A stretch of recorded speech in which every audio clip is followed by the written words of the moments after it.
He looked at me and he went, like to say, well, that hurt.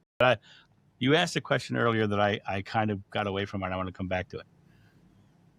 So Yeshua on the cross. If you've heard the regression, so you know this affects me. So I'm going to let you know this affects me. There was a moment in that regression where he did something that I don't actually mention in the regression, but this is what happened. Where the cross was basically like a solid stone. The ground was just like a solid stone.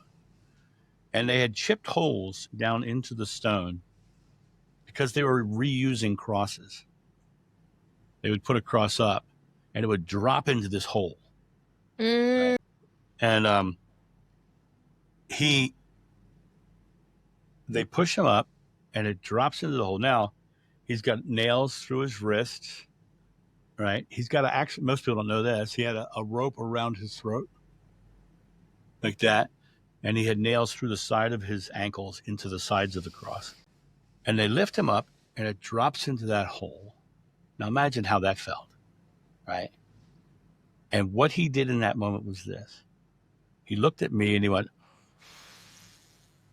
like to say, well, that hurt.